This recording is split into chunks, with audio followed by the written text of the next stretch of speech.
Located just northwest of the Iowa Great Lakes, adjacent to the town of Lake Park in Dickinson County, a 57.5-acre state park holds natural and historic treasures. Come along with Notes on Iowa as we explore Trappers Bay State Park. Situated along the north shore of Silver Lake and surrounding Trappers Bay, the postage stamp-sized state park boasts diverse flora and fauna. Attracting hunters and trappers long before American settlement, locals credit Iowa's indigenous populations with naming Silver Lake.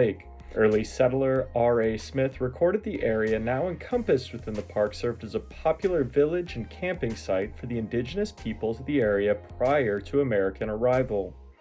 The 1,041-acre glacial lake dominates the park, and the Iowa Conservation Commission oversaw the purchase of lands for the state from local woman May Schreiner during 1933. Civilian Conservation Corps Company 778 worked on the initial development of the park, constructing a primitive shelter, working on shoreline improvement, and providing road work starting in 1933. In December of 1935, the local paper announced the State Conservation Commission had settled on naming the park Trappers Bay to tie into the history of the area. In 1936, the state officially placed jurisdiction of Trappers Bay under the guidance of nearby Gull Point State Park. In early May of 1937, local officials set out to find a joint custodian of Lake Park City Park and Trappers Bay, and after reviewing 6 received applications, the City Park Commissioners hired J.C. Reed as the park's first custodian.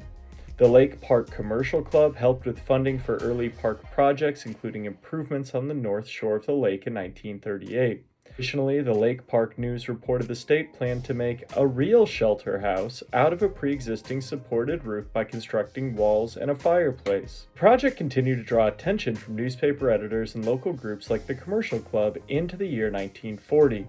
During November of that year, the Lake Park News announced a national youth administration group of 12 local youths who would work to enclose the shelter and construct the fireplace. In 1941, a public call went out for the 96 tons of rocks needed to complete the project, and after local frustrations mounted with the pace of progress, officials hired local contractor Jacob Jacobson to complete the project by the close of the summer.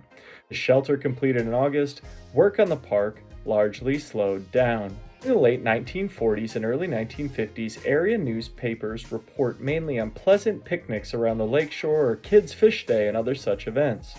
Over 300 children participated in the inaugural Kids Fish Day, and each took home at least 2 prizes in addition to fond memories of the day. In the late 1960s, the state experimented with allowing overnight camping in the park and also planned to undertake the first large-scale dredging of Trappers Bay. By 1970, local fishermen were back to snagging large catches from the bay like the 32-inch northern caught by Forrest Blair in June of that year. Still a popular spot for fishing and camping into the 1980s, the park discontinued the campground by 1992. Over the course of the decade, the Iowa Department of Natural Resources struggled budgetarily, and in May of 2001, the Dickinson County News notified readers the state considered shutting down Trappers Bay and several other local state parks. Eventually, officials decided to scale back maintenance on the parks threatened by the shortfall and ultimately keep them open. Trappers Bay State Park offers visitors several amenities, featuring a boat ramp and several shoreline opportunities for anglers to test the waters.